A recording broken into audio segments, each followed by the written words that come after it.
রাব্বুল আলামিন বলেন, আলা ইন্না আউলিয়া আল্লাহি লা খাউফুন আলাইহিম ওয়া লা হুম ইয়াহজানুন। বলেন আল্লাহু আকবার। আল্লাহ রাব্বুল আলামিন বলেন, যারা আল্লাহর ওলি হবে তাদের কোনো ভয় ভীতি থাকবে না এবং তাদের কোনো চিন্তাও থাকবে না। বলেন সুবহানাল্লাহ। ওলি অর্থ আল্লাহর বন্ধু, আর আল্লাহর বন্ধু হওয়া এটা প্রত্যেকের জন্য ফরজ। এজন্য আল্লাহ তাআলা সূরাতুল ইউনূসের ৬২ নম্বর আয়াতের মধ্যে বলেছেন যে যারা আল্লাহ পাকের ওলি হবে, বন্ধু হবে, তাদের দুনিয়া আখিরাতে কোনো ভয় ভীতি থাকবে না এবং কোনো চিন্তাও থাকবে না। বলেন সুবহানাল্লাহ। ইয়ামান দেশে আল্লাহর একজন ওলি বাস করতেন, তার নাম ছিল সুলতান ইবনে আদেল। দরিদ্র লোক ছিল, সে পাহাড়ি এলাকায় থাকতেন। সরকারি রিজার্ভ পাহাড়ের মধ্যে, বিশাল পাহাড় সরকারি, ওই পাহাড়ের মধ্যে কোন রকম সাধারণ একটি ঘর উঠায়া তার দুটি সন্তান এবং তার বিবি এবং সে পরিবারের মোট 4 জন, তারা ওই বনের মধ্যে ঘর উঠায়া ওখানে বসবাস করতেন। জঙ্গলে থেকে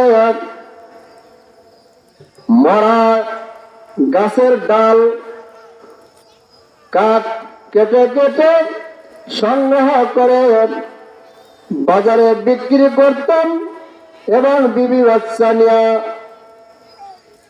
খাওয়া দাওয়া করতেন। এইভাবে তার দিন কাটতেছে। বলেন সুবহানাল্লাহ। একদিন রাত্রে শুয়ে আছেন, গভীর রাত্রে ঘুম থেকে উঠছে চিৎকার করে। বিবি পাশে ছিল, বিবি তখন তাকে জড়া ধরছে আর বলতেছে, আমার প্রাণের স্বামী, আপনি কেন এরকম করতেছেন? আপনি কি কোনো কিছু দেখছেন নাকি? ভয় পেয়েছেন নাকি? সুলতান ইবনে আদেল বলতেছে, আমার বিবি, আমি স্বপ্ন দেখলাম আমার মাওলা আমাকে ডাকতেছে আর বলতেছে, সুলতান আদেল, তুমি আর কতদিন দুনিয়াতে থাকবে? তুমি আমার সাথে এসে কি মুলাকাত করবে না? তুমি এসে পড়ো। সুলতান ইবনে আদেল বলতেছে, ও আমার প্রাণের বিবি, আমার তো আর দুনিয়াতে বেশি দিন হয়তো হায়াত নাই, থাকতে পারবো না। মাওলার দরবারে আমার হয়তো চলে যাইতে হবে। বলেন সুবহানাল্লাহ। বিবির সাথে পরামর্শ করতেছে, বিবিকে পরীক্ষা করতেছে। সুলতান ইবনে আদেল বলতেছে আমার প্রাণের বিবেচনা, যদি আমি মারা যাই তাহলে তো আমাদের এখানে পাড়াপড়শি নাই, বাড়িঘর নাই, আমরা তো একাই, আমরা দরিদ্র মানুষ। আমার মাত্র পরনের কাপড়, একটি জামা, আর যে পরনের দু একটা কাপড় এগুলি আছে, আর তো বেশি নাই, টাকা পয়সাও নাই। তাহলে আমি যদি মারা যাই, আমার কাফনের কাপড় তুমি কি দিয়ে কিনবা? বিবি বলতেছে, ও আমার প্রাণের স্বামী, আপনি যদি দুনিয়া থেকে বিদায় হয়ে যান, তাহলে আমার যে পরনের শাড়ি আছে, বাকি তো আর কাপড় নাই। আমার একটা কাপড় পরি, আর একটা কাপড় থাকে, বেশি নাই। তাহলে আমার কাপড় দিয়া আপনার কাপড়ের কাপড় আমি বানায় দেব, বলেন সুবহানাল্লাহ। সুলতান ইবনে আদল বলতেছে, আমার প্রাণের বিবেচনা, তোমার পরনের কাপড় দিতে হবে না, আমার যে গায়ের জুব্বা আছে, এই জুব্বা দিয়ে আমার কাফনের কাপড় দিয়ে দিবা, বলেন সুবহানাল্লাহ। হয়তো মাথার দিক ডাকবে, আমার পায়ের দিকটা হয়তো খোলা থাকবে, পায়ের দিকে কিছু গাছের লতা পাতা উঠায়া আমার পা ডেকে দিবা।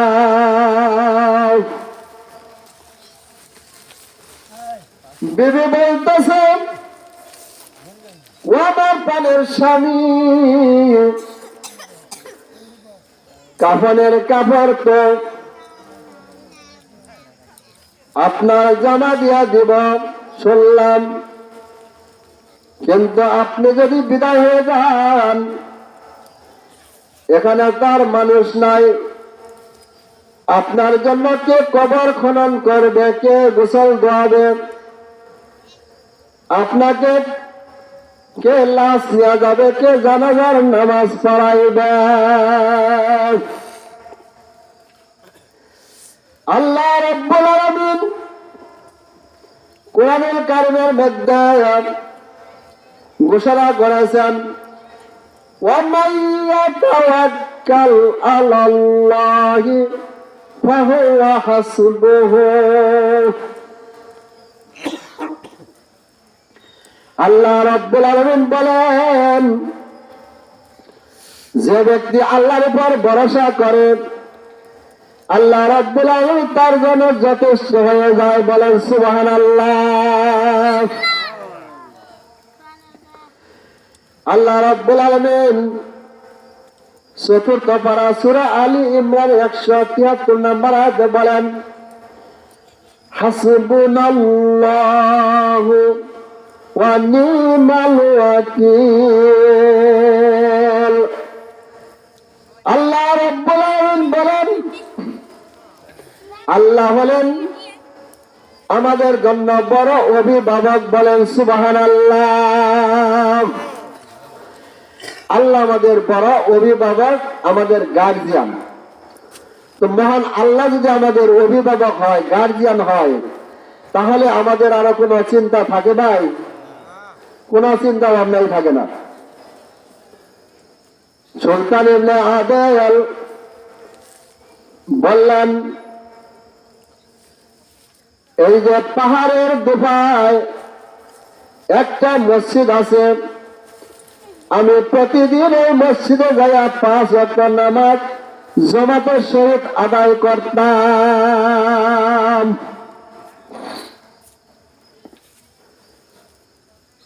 সুলতান ইবনে আদল বলতেছে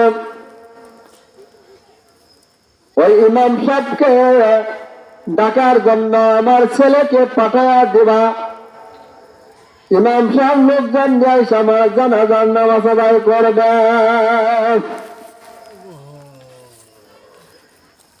সুলতান ইবনে আদল ওসিয়ত করলেন, আমার বিবি শোনা, আমি যদি রাত্রে মারা যাই আমাকে রাত্রে দাফন করবা, আর যদি দিনে মারা যায় দিনে দাফন করবা। কিন্তু রাত্রিতে যদি মারা যায় দিনের জন্য অপেক্ষা করবা না, আর যদি দিনে মারা যায় রাত্রির জন্য দেরি করবা না।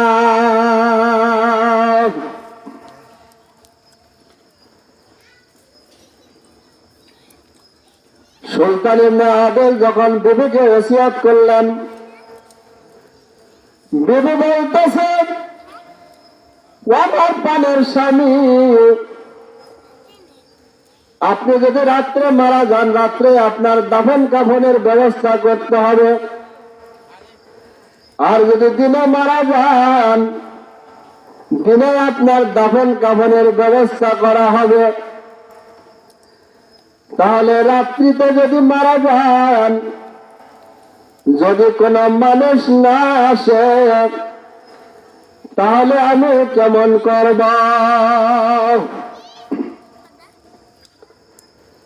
সুলতান ইবনে আদল বলতেছে ও আমার বিবি শোনো, রাত্রিতে যদি মারা যায় সন্তানকে পাঠায় দিবা ডাকার জন্য ইমাম সাহেবকে। যদি না আসে তো তোমার এই সন্তান দুটি উষা পাহাড়ের উপর উঠাইয়া, যেখানে যে উষা পাহাড় আছে ওই পাহাড়ের উপরে সন্তান দুইটা নিয়ে তুমি উঠবা। উঠার পরে মাওলার দরবারে ফরিয়াদ করবা, আল্লাহ তোমার বান্দা আমার স্বামী তো দুনিয়া থেকে বিদায় হয়ে গেছে, আর কাফন দাফনের ব্যবস্থা করার মতো কোন লোক নাই, আল্লাহ তুমি আর ব্যবস্থা করিয়া দাও। বলেন সুবহানাল্লাহ, লা ইলাহা ইল্লাল্লাহ, লা ইলাহা ইল্লাল্লাহ। যার দিলে আছে আল্লাহর ভয়, যার দিলে আছে আল্লাহর ভয়, সে তো জিকির করে মাওলার সব সময়।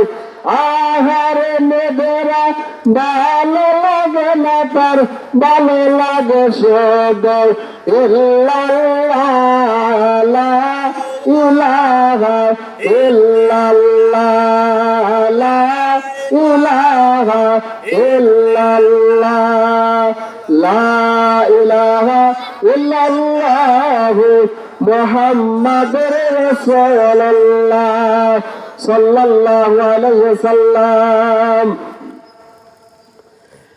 সুলতান ইবনে আদল বলতেছেন যদি কোনো লোকজন না আসে সন্তান দুইটাকে পাহাড়ের উপরে নিয়ে যাবা আর আল্লাহর কাছে ফরিয়াদ করবা। আল্লাহ বলেন উদউনি আস্তাজিব লাকুম, আল্লাহ বলে বান্দারে তোমরা আমাকে ডাকো আমি তোমার ডাকে সাড়া দিব। বলেন সুবহানাল্লাহ, আল্লাহ আল্লাহ কি মুবারক নাম হয়, আল্লাহ আল্লাহ কি মুবারক নাম হয়, আল্লাহ আল্লাহ মুমিন কাম হয়, আল্লাহ আল্লাহ বলা কা মুমিন লোকের কাজ। বলেন সুবহানাল্লাহ।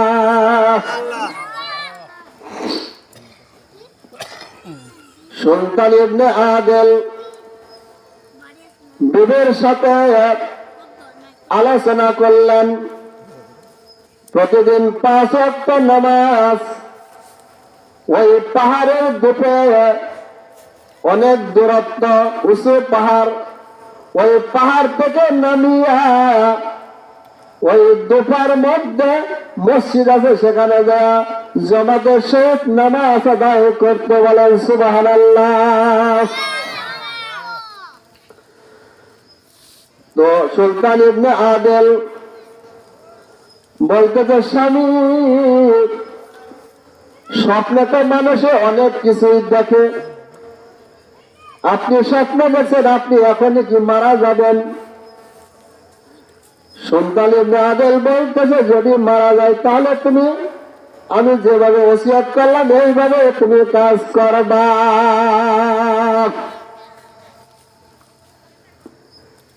কিছুদিন পর সুলতান ইবনে আদেল শুয়ে আছে, প্রতিদিন এশার নামাজ পড়ে শুয়ে পড়েন, গভীর রাত্রিতে উঠিয়া তাহাজ্জুদের নামাজ আদায় করে বলেন সুবহানাল্লাহ। প্রতিদিন তাহাজ্জুদের নামাজ আদায় করেন। সুলতান ইবনে আদেল অন্য দিনের মতো এশার নামাজ পড়ে ঘুমিয়ে আছে। রাত্রি যখন 3টা বাজে ওই সময় ওইটার নামাজ আদায় করে, তাহাজ্জুদের নামাজ আদায় করেন, তারপরে জিকির আজকার করেন, তারপরে ফজরের জামাতে নামাজ আদায় করার জন্য মসজিদে চলে যায়। নাকের গোড়ে হাত দিছে, দেখা যায় 4 নিঃশ্বাস বন্ধ হয়ে গেছে, দুনিয়া থেকে এসে বিদায় হয়ে গেছে। রাত্রিতে এরকম ভাবে রাত্রিতে যখন বিদায় হয়েছে, সুলতান ইবনে আদেল রাত্রিতে যখন দুনিয়া থেকে চলে গেছেন, আর সন্তান কে সুলতানের বিবি ওই পাহাড়ের নিচে যে মসজিদে যাওয়া নামাজ আদায় করত, ওখানে পাড়া দিলেন ছেলেদেরকে। ছেলেরা যে যখন ইমাম সাহেবকে বললেন, হুজুর আমার আব্বা তো দুনিয়া থেকে বিদায় হয়ে গেছে, আপনাকে ডাকার জন্য আসছি আমার আব্বার দাফন কাফনে সহযোগিতা করার জন্য। ইমাম সাহেব বলতেছে, এখন তো রাত্রি, এই রাত্রিতে এই পাহাড় উঁচু পাহাড় উঠা, এখন তো কোনো মানুষ যাবে না নামাজের জন্য। তোমার আব্বার জানাজার আগামীকাল সকালে আমি মুসল্লিদেরকে নিয়ে যাওয়ার নামাজ আদায় করব, জানাজার করব, কাফন দাফনের ব্যবস্থা করব। ওই ছেলেরা বললেন, আমার আব্বা ওসিয়ত করে গেছে যদি রাত্রে মারা যায় রাত্রে দাফন করার জন্য, দিনে মারা গেলে দিনে দাফন করার জন্য। আমার আব্বা তো রাত্রিতে মারা গিয়েছেন, এখন রাত্রে দাফন করতে হবে। ইমাম সাহেব হুজুর একটু আমাদের সাথে চলেন। ইমাম সাহেব বলতে, যখন রাত্রি বেলায় কেউ যাবে না, যাওয়া যাবে না, তোমরা ওখানে অপেক্ষা করতে থাকো, সকালবেলা আমরা যারা দাফন কাফনের ব্যবস্থা করব।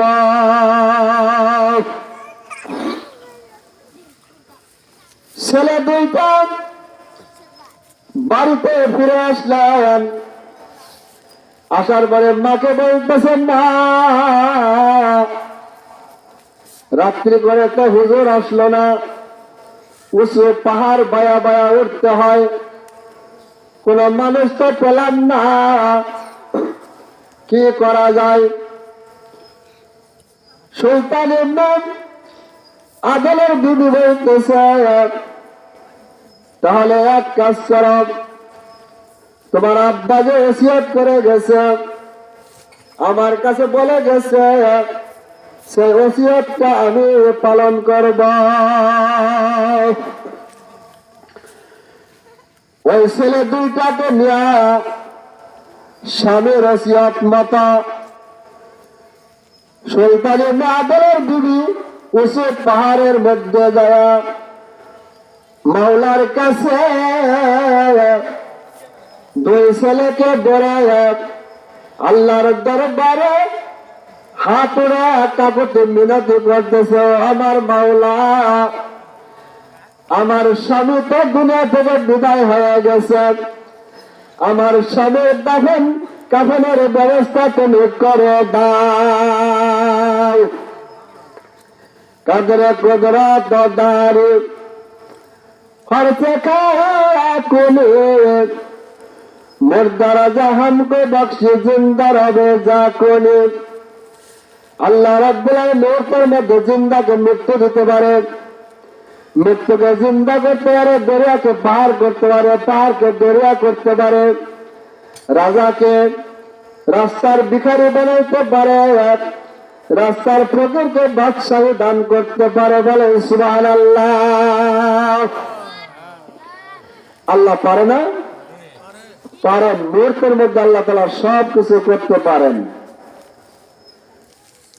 এজন্য ভাই, সুলতান ইবনে আদলের বিবি যখন আল্লাহর কাছে ফরিয়াদ করতেছে, আল্লাহ তুমি ছাড়া তো আমাদের আর কেউ নাই। আল্লাহ বলেন, ওয়ামান ইয়াতাওয়াক্কাল আলাল্লাহি ফাহুয়া হাসবুহু। যে ব্যক্তি আল্লাহর উপর ভরসা করবে, আল্লাহ রাব্বুল আলামিন তার জন্য যথেষ্ট হয়ে যাবে। বলেন সুবহানাল্লাহ। আল্লাহর কাছে যখন ফরিয়াদ করছে, কাকুতি মিনতি করছে, আল্লাহ রাব্বুল আলামিন বলে, উদউনি আস্তাজিব লাকুম। আল্লাহ বলে, বান্দারে তোমরা আমাকে ডাকো, আমি তোমার ডাকে সাড়া দেব। বলে সুবহানাল্লাহ। আল্লাহ বলেন, হাসবুনাল্লাহু ওয়া নি'মাল ওয়াকিল। আল্লাহ হলেন আমাদের জন্য উত্তম অভিভাবক, উত্তম গার্জিয়ান। তো আল্লাহ তাআলা আল্লাহর পক্ষ থেকে জানাজার দাফন কাফনের ব্যবস্থা করতেছেন। সুলতান ইবনে আদলের বিবি যখন আল্লাহর কাছে দোয়া করছেন, আল্লাহ রাব্বুল আলামিন আল্লাহ তাদের ফেরেশতা পাঠাইয়া দিলেন। জিবরাইল আলাইহিস সালামকে পাঠাইয়া দিয়ে বললেন, যাও বাগদাদে যাও। বাগদাদে যায় দেখো যে জুনায়েদ বাগদাদি রহমাতুল্লাহ আলাইহি, তার কাছে যাওয়া তুমি সংবাদ পৌঁছায়া দাও, এই সুলতান ইবনে আদলের দাফন কাফনের ব্যবস্থা যেন এই রাত্রিতেই করে। আল্লাহ পাকের ফেরেশতা আল্লাহ পাকের হুকুমে বাগদাদে জুনায়েদ বাগদাদি রহমাতুল্লাহ আলাইহির কাছে যখন আসলেন, বললেন, জুনায়েদ, আল্লাহ রাব্বুল আলামিন বলেছেন ইয়ামান দেশে আল্লাহ পাকের একজন ওলি মারা গেছে পাহাড়ের মধ্যে, তার বিবি লাশের পাশে বসে আছে, তার দুইটা ছোট্ট ছোট 10-12 বছরের সন্তান, তার পাশে কোনো বাড়িঘর নাই, তার দাফন কাফনের ব্যবস্থা করার মতো কেউ নাই। আল্লাহ রাব্বুল আলামিন এই মুহূর্তে হুকুম দিয়েছেন, আপনি যারা তার দাফন কাফনের ব্যবস্থা করে দেন। আল্লাহর ওলি জুনায়েদ বাগদাদি রহমাতুল্লাহ আলাইহি বলেন, ও আল্লাহ পাকের ফেরেশতা, আমি জুনায়েদ এই বাগদাদ থেকে ইয়ামান দেশে আমার যাইতে লাগবে, অনেক দিন লাগবে যাবে, আমার তো যাওয়ার জন্য অনেক সময় লাগবে। আপনি যারা আল্লাহর কাছে বলেন, আল্লাহ যেন আমার জন্য একটা বাইপাস রাস্তা করে দেয়, যেন আমি মুহূর্তের মধ্যে সুলতান ইবনে আদলের কাছে যাইতে পারি, যারা যেন আমি দাফন কাফনের ব্যবস্থা করতে পারি। বলেন সুবহানাল্লাহ। আল্লাহ রাব্বুল আলামিন ফেরেশতা যখন মাওলার দরবারে যখন বলতেছে, জুনায়েদ বাগদাদি তো ২৫০০ মাইল দূর, এখানে আসতে পারতে সময় লাগবে অনেক, তার জন্য সহজ একটা রাস্তা করে দেন, ২৫০০ মাইল যেন মুহূর্তের মধ্যে আসতে পারে। বলেন সুবহানাল্লাহ। আল্লাহ রাব্বুল আলামিন বললেন, সুলতান ইবনে আদল যেখানে পাহাড়ের মধ্যে আছে তার লাশ জুনায়েদ বাগদাদি রাহমাতুল্লাহ আলাইহিকে দয়া বলো যে তুমি আগে এক কাজ করো, সুলতান ইবনে আদল যেখানে শুয়ে আছে তার পিঠের নিচ থেকে এক খামসা মাটি নিয়ে জুনায়েদ বাগদাদির কাছে দাও, আর তার সম্মুখে ছিটিয়ে দিতে বলো। বলে সুবহানাল্লাহ। আল্লাহ তাআলা বলতেছেন ফেরেশতাকে যে সুলতান ইবনে আদল যেখানে শুয়ে আছে লাশ অবস্থায়, তার মাথার কাছ থেকে এক খামসা মাটি নিয়ে জুনায়েদ বাগদাদির সম্মুখে ছিটিয়ে দাও, আর জুনায়েদ বাগদাদিকে তার যে 12 জন মুরিদ আছে তাদেরকে নিয়ে ওখানে নামাজ পড়তে বলো। নামাজ পড়তে বলো, নামাজ পড়ার পরে তারপরে দেখবা সে ওখানে পৌঁছে গেছে। বলেন সুবহানাল্লাহ। আল্লাহ পাকের ফেরেশতা যখন সুলতান ইবনে আদল যে পাহাড়ের মধ্যে শোয়া লাশ অবস্থায় পড়ে আছে তার কাছে গিয়ে তার মাথার নিচ থেকে এক খামসা মাটি নিয়ে জুনায়েদ বাগদাদি রাহমাতুল্লাহ আলাইহির সম্মুখে ছিটিয়ে দিয়েছে, আর জুনায়েদ বাগদাদিকে বলতেছে আপনার 12 জন মুরিদ নিয়ে আপনি ওখানে নামাজ পড়েন, আর আপনি সিজদায় গিয়ে পড়বেন সুবহানা রাব্বিয়াল আলা। এইভাবে আপনি 3 বার পড়বেন।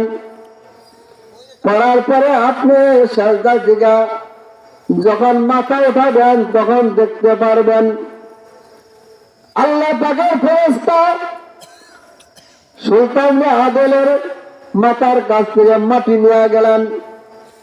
নিয়ে যায় আল্লাহর ওলি জুনায়েদ বাগদাদি রাহমাতুল্লাহ আলাইহির সম্মুখে যখন ছিটিয়ে দিয়েছে, দেওয়ার পরে বলতেছে আপনি 12 জন মুরিদ আপনার সাথে থাকে সব সময়, এইগুলিকে সুলতান ইবনে আদল যেখানে শুয়ে আছে তার ওখান থেকে মাটি নিয়ে যখন আল্লাহ পাকের ফেরেশতা বাগদাদে জুনায়েদ বাগদাদি রাহমাতুল্লাহ আলাইহির সম্মুখে যখন ছিটিয়ে দিয়েছে, বলতেছে ও আল্লাহর ওলি বাগদাদি জুনায়েদ বাগদাদি রাহমাতুল্লাহ আলাইহি, তোমার মুরিদদেরকে নিয়ে তুমি নামাজে দাঁড়াও। সুলতান ইবনে আদলের জানাজার জন্য আল্লাহ তাআলা তোমাকে পৌঁছে দিবে। জুনায়েদ বাগদাদি রাহমাতুল্লাহ আলাইহি 12 জন মুরিদ নিয়ে যখন নামাজে মাওলার দরবারে দাঁড়াইলেন, নামাজে দাঁড়া রুকু সিজদা করে সিজদায় যাওয়ার পরে মাওলার তাসবিহ পড়তেছেন সুবহানা রাব্বিয়াল আলা, সুবহানা রাব্বিয়াল আলা, সুবহানা রাব্বিয়াল আলা। জুনায়েদ বাগদাদি রাহমাতুল্লাহ আলাইহি যখন সিজদায় গিয়ে যখন তাসবিহ পড়ছে, তাসবিহ পড়ার পরে জুনায়েদ বাগদাদি যখন মাথা উঠাইছে, উঠানোর পরে দেখে জুনায়েদ বাগদাদি রহমাতুল্লাহ আলাইহি আল্লাহ পাকের কুদরতে সেই ইয়ামান দেশে সুলতান ইবনে আদরের লাশ নিয়া তার বিবি যেখানে বসে আছে পাহাড়ের মধ্যে, সেখানে পৌঁছে গেছে। বলেন সুবহানাল্লাহ। জুনায়েদ বাগদাদি রহমাতুল্লাহ আলাইহি নামাজে যখন সাজদা দিয়া আল্লাহর প্রশংসা করছে, সুবহানা রাব্বিল আলা বলছে, মাথা যখন উঠাইছে 2500 মাইল দূর, দেখে যে মুহূর্তের মধ্যে সে সেখানে পৌঁছে গেছে। বলেন সুবহানাল্লাহ। দেখে তার সুলতান ইবনে আদলের বিবি বসে আছে লাশের কাছে, আর কোন মানুষ নাই। জুনায়েদ বাগদাদি রহমাতুল্লাহ বলতেছে, আপনি এখন একটু দূরে জায়গা বসেন, আমরা 12 জন লোক আছি এখানে, আমরা আপনার স্বামীর কাফন দাফন, গোসল করা, কবর খনন সবকিছুর ব্যবস্থা আমরা করব। বলেন সুবহানাল্লাহ। জুনায়েদ বাগদাদি রাহমাতুল্লাহ আলাইহি তার 12 জন সাথীকে 3টা ভাগ করে দিলেন। বললেন 4 জনে কবর খনন করা, আর 4 জনে গোসল করাও, আর 4 জনে কাফন পরাবা। সুলতান ইবনে আদলের লাশ যখন দোয়ানো শুরু করলেন, আর কিছু লোক যখন কবর খনন শুরু করলেন, কবর যখন কাটা শেষ, লাশ যখন দোয়ানো শেষ, তখন কাফনের তো কোনো কাপড় নাই। আল্লাহর ওলি জুনায়েদ বাগদাদি রাহমাতুল্লাহ আলাইহি তার মাথার মধ্যে যে পাগড়ি ছিল, সেই পাগড়ি দিয়া কাফনের কাফন বানায়া দিলেন। সুবহানাল্লাহ। 12 জন মুরিদ ছিল, তারাও বলতেছে, আপনি আপনার পাগড়ি দিলেন, আমরাও দিব, 12 জনে দিব। এখন একটা লাশের জন্য তো 12 জনের 12 পাগড়ি লাগবে না, লাগবে কি? বলতেছেন লটারি ধরো, লটারিতে যার যার নাম উঠবে সেই দিবে। লটারি করা হলো, কয়েকজনের নাম উঠলেন, তারা কাফনের কাপড় দিলেন পাগড়ি দিয়া, আর কিছু দাফন কাফনের জন্য কবর ডাকার জন্য কিছু ডাল পাল কেটে আনলেন। এরকম ভাবে তাকে দাফন করার জন্য যখন তারা লাশ যখন কাফন পরাইলেন, কাফন পরাইয়া জানাজার নামাজ যখন শুরু করবেন, 12 জন মুরিদ নিয়া জুনায়েদ বাগদাদি রাহমাতুল্লাহ আলাইহি যখন জানাজার নামাজের জন্য দাঁড়াইছেন, দাঁড়ানোর পরে আল্লাহু আকবার বলে যখন তাকবীর বাঁধার জন্য হাত উঠাইছে, এমন সময় দেখে একজন পাগড়ি পরা, পায়জামা পাঞ্জাবি একজন আল্লাহর বান্দা তাড়াহুড়া কইরা জুনায়েদ বাগদাদির কাছে আসলেন। আসার পরে বলতেছে, জুনায়েদ বাগদাদি, তুমি আগে তাকবীর বলিও না, নামাজ আগে তুমি শুরু করিও না। আল্লাহর বান্দা এসে যখন জুনায়েদ বাগদাদি রাহমাতুল্লাহকে নিষেধ করলেন, মাত্র বাকি আছে শুধু তাকবীরটা বলা, হাত উড়াইছে, জানাজার জন্য তৈরি হয়েছে।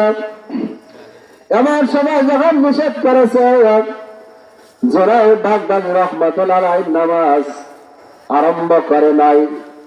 ওই লোকটা বলতেছে, এই জানাজার নামাজ পড়ানোর জন্য আল্লাহ রাব্বুল আলামিন আমাকে পাঠায়া দিয়েছে। বলেন সুবহানাল্লাহ।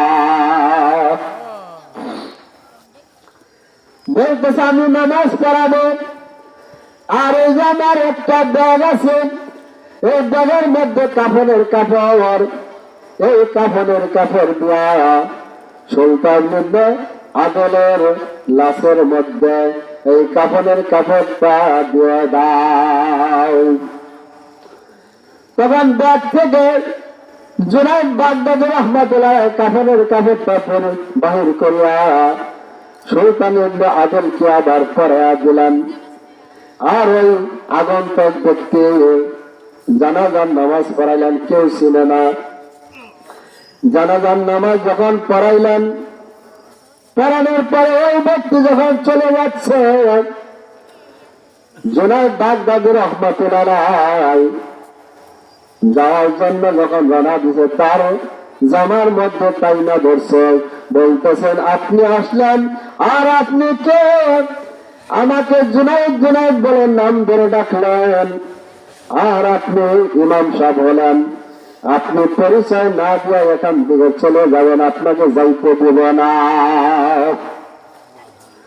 ওই ব্যক্তি বলতেছেন না, আমি চলে যাব, আমাকে ছেড়ে দাও। জুনায়েদ বাগদাদী রাহমাতুল্লাহ বলেন, আপনি ইমামতি করলেন, আপনার পরিচয় তা না পর্যন্ত আমি আপনাকে এখান থেকে যাইতে দেব না।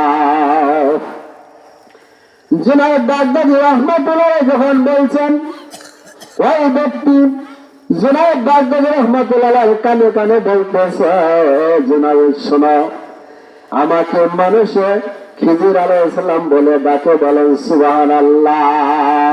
আমি হলাম খিজির আলাইহিস সালাম, আমি হাত লাভের পানি খেয়েছি, আমি তো আর এরকম ভাবে কিয়ামত পর্যন্ত আল্লাহ তাআলা হায়াত দান করেছেন। জুনায়েদ বাগদাদী রাহমাতুল্লাহ বলেন, তাহলে আপনি দেখি মুসা নবীকে দেখছেন?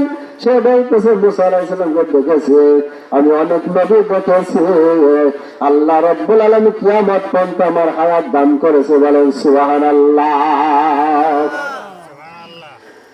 জুনায়েদ বাগদাদী বলতেছে, আপনি তো খিজির আলাইহিস সালাম, এটা তো আপনার পরিচয় পাইলাম, কিন্তু আমার আরো প্রশ্ন আছে, আরো দুইটা প্রশ্ন।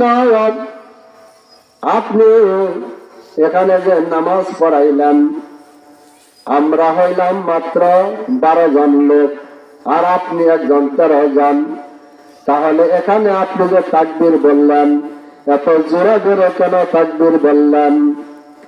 মনে হয় অসংখ্য মানুষ, আমরা তো মানুষ এখানে মাত্র 13 জন।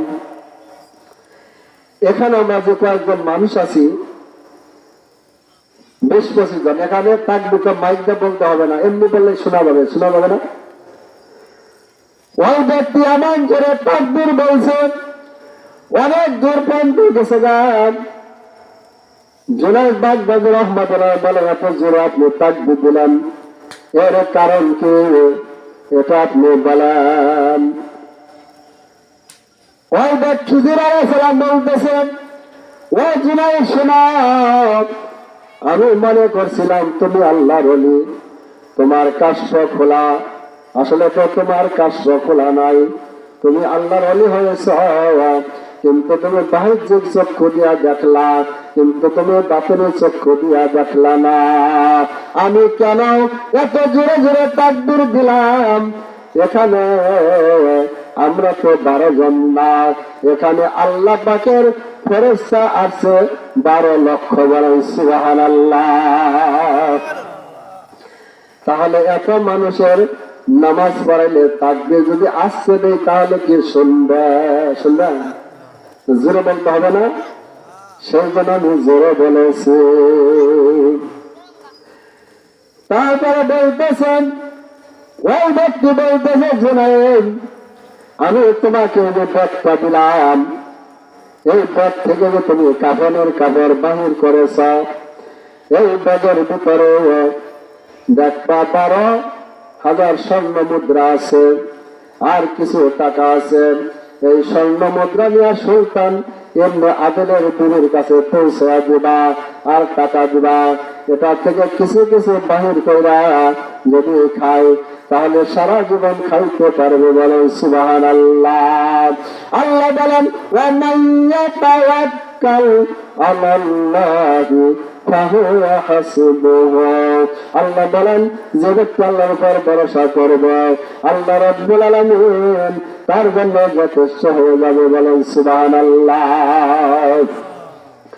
জুনায়েদ বাগদাদী রাহমাতুল্লাহ সুলতান ইবনে আদলের বিবির কাছে যখন গেলেন, লাশটা দাফন করার পরে, জানাজার পরে দাফন করার পরে তার বিবির কাছে যা বলতেছে, ও সুলতান ইবনে আদলের বিবি, তোমার স্বামী যে চলে গেছে তার জন্য আল্লাহ তাআলা খিজির আলাইহিস সালামকে পাঠায় দিয়েছে জানাজার নামাজ পড়ার জন্য, এবং কাফনে কাপড় পাঠাইয়া দিয়েছে। আর যে একটা ব্যাগের মধ্যে 12,000 স্বর্ণ মুদ্রা আছে, আর কিছু টাকা আছে, এখান থেকে কিছু কিছু বাহির করে খাওয়া জীবনে কোনদিন ফুরাবে না। এটা আল্লাহ পাক তোমাদের জন্য ব্যবস্থা করে দিয়েছে, বলেন সুবহানাল্লাহ। জনাব বাগদাদী রাহমাতুল্লাহ বলেন, ও সুলতান ইবনে আদলের বিবি, শোনো, তোমার স্বামী এত বড় ওলি হইল কি কাজ করত, যার কারণে আমি জুনায়েদ বাগদাদী রাহমাতুল্লাহকে পাঠাইয়া দিছি আল্লাহ, এবং খিজির আলাইহিস সালামকে পাঠাইছে জানাজার নামাজ পড়ার জন্য। তোমার স্বামী এত বড় ওলি হইল কোন আমল কইরা, একটু আমি শুনতে চাই। সুলতান ইবনে আদলের বিবি বলেন, আমার স্বামীর 4টা আমল ছিল, প্রতিদিন নিয়মিত করতেন। এই 4টা আমলের কারণে আল্লাহ তাআলা আমার স্বামীকে ওলি বানিয়ে দিয়েছে, বলেন সুবহানাল্লাহ। তার 1 নাম্বার আমল হলো, আমার স্বামী প্রতিদিন 5 ওয়াক্ত নামাজ পড়তেন জামাতের সহিত, জামাত ছাড়া কখনো নামাজ পড়তেন না। আর নামাজ ছাড়া কি ওলি হওয়া যায়? এখন দুনিয়াতে অনেক ওলি আছে, নামাজ নাই, এবং কি কাপড় চোপড়ও নাই, ব্যাংকা ওলি বলে আছে, বলে নাউজুবিল্লাহ, আছে দেখে তো। আর মানুষ কত বড় মানে নির্বুদ্ধি, বোকা, একটা মানুষের কাছে কাপড় নাই, উলঙ্গ, তার কাছে মানুষ কেমনে যায়? এত বড় মানুষ অবুঝ, এত বড় নাদান বোকা মানুষ, যে ফরজ তরক করে বৈশা রয়েছে, কবিরা গুনাহ হইতেছে 24 ঘন্টা, সে বলে আবার আল্লাহর ওলি, বলেন নাউজুবিল্লাহ। সে আল্লাহর ওলি না, সে হলো শয়তানের ওলি, বলেন নাউজুবিল্লাহ। এই জন্য 5 ওয়াক্ত নামাজ পড়তেন জামাতের সহিত, তাহাজ্জুদের নামাজ আদায় করতেন, নফল নামাজ আদায় করতেন।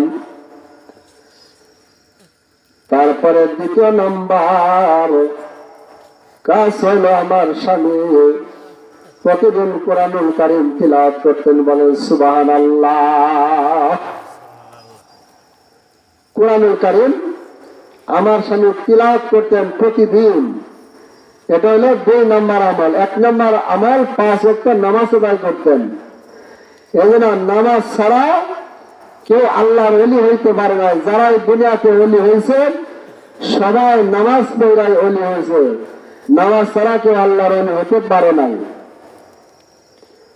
এই জন্য 1 নাম্বার আমল ছিল 5 ওয়াক্ত নামাজ, নফল নামাজ, তাহাজ্জুদের নামাজ।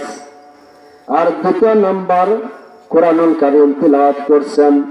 আর এই কোরআনুল কারীম যারা তিলাওয়াত করবে কিয়ামতের ময়দানে এই কোরআনুল কারীম তার জন্য মাওলার দরবারে সুপারিশ করবে, বলেন সুবহানাল্লাহ। আল্লাহর কাছে বলবে, ও আমার মাওলা, আপনার এই বান্দা দিনে কোরআনুল কারীম তিলাওয়াত করত, রাত্রিতেও ঘুম না পেরে রাত্রে জেগে কোরআন তিলাওয়াত করত, আল্লাহ তোমার বান্দাকে তুমি মাফ করিয়া দাও, বলেন সুবহানাল্লাহ। এই জন্য কোরআনুল কারীম যারা পড়বে তার কমের পক্ষে 3টা ফায়দা হবে। তার 1 নাম্বার হলো মাওলার সাথে তার ভালোবাসা, মহব্বত ফায়দা হবে, বলেন সুবহানাল্লাহ। আর 2 নাম্বার, তার দিলের মধ্যে যে গুনার কালিমা আছে, জং ধরছে। আল্লাহ নবী বলেন, যদি কোনো ব্যক্তি একটা গুনার কাজ করে তার দিনের মধ্যে কালো একটা দাগ পড়ে যায়। যখন সে তওবা করে দাগটা মুছে যায়, আবার যখন গুনাহ করে আবার কালো দাগ পড়ে যায়। এইভাবে গুনাহ করতে করতে কালো দাগ পড়তে থাকে। এই জন্য 2 নম্বর কোরআনের কারীম তিলাওয়াত করতেন। আর 3 নম্বর কবর পাকে 10টা নেকি আল্লাহ দিবেন একটা হরফ করলে বলে সুবহানাল্লাহ। তাহলে 2 নম্বর গুণ ছিল কোরআন কারীম তিলাওয়াত করা। 3 নম্বর বলতেছে সুলতান আদলের বিবি বলতেছে আমার স্বামী তাহাজ্জুদের নামাজ একদিন কামাই বানায় প্রতিদিন পড়তেন আর আল্লাহর কাছে কান্নাকাটি করতেন, মাওলা জানি না তোমার ইবাদত বন্দেগী আমি ঠিক মতো করতে পারতেছি কিনা, আল্লাহ তুমি আমাকে মাফ করিয়া দাও। আল্লাহর কাছে কান্নাকাটি করতেন। আর আল্লাহ নবী বলেন মান বাকা মিন খাশিয়াতিল্লাহি হারামাল্লাহু আলাইহিন নার। আল্লাহ নবী বলেন ও আমার উম্মতেরা, তোমরা যদি মাওলার ডরে জাহান্নামের ডরে এক ফোঁটা চোখের পানি ফেলতে পারো, আল্লাহ তাআলা জাহান্নামের আগুন তোমাদের জন্য হারাম করিয়া দিবে, বলেন সুবহানাল্লাহ। 3 নম্বর তাহাজ্জুদের নামাজ আদায় করতেন। আর 4 নম্বর আমার স্বামী হালাল রুজি রোজগার করতেন, হালাল খানা খাইতেন, কখনো তো ঘর হালালি করে নাই, কোন হারাম জিনিস ভক্ষণ করে নাই, হালাল রুজি করছেন এবং হালাল খানা খাইছেন। আল্লাহ নবী বলেন লা ইয়াদখুলুল জান্নাতা জাসাদুন গুযিয়া বিল হারাম। আল্লাহ নবী বলেন হারাম ভক্ষণকারীর শরীর কখনো জান্নাতে যাবে না। জান্নাতে যদি না যায় কোথায় যাবে? জাহান্নামে। এজন্য হালাল হারাম এগুলি আমরা এখন তোয়াক্কা করি না, আমরা হালাল হারামের কোন তমিজ করি না। এই জন্য সে কি করছে, 4টা শর্ত, একটা সে 5 ওয়াক্ত নামাজ আদায় করতেন, কোরআন তিলাওয়াত করতেন, 2 নম্বর, 3 নম্বর তাহাজ্জুদের নামাজ আদায় করতেন, 4 নম্বর হালাল রুজি রোজগার করতেন, ভক্ষণ করতেন। এই জন্য আল্লাহ পাক তাকে এমন ওলি বানাইছিলেন।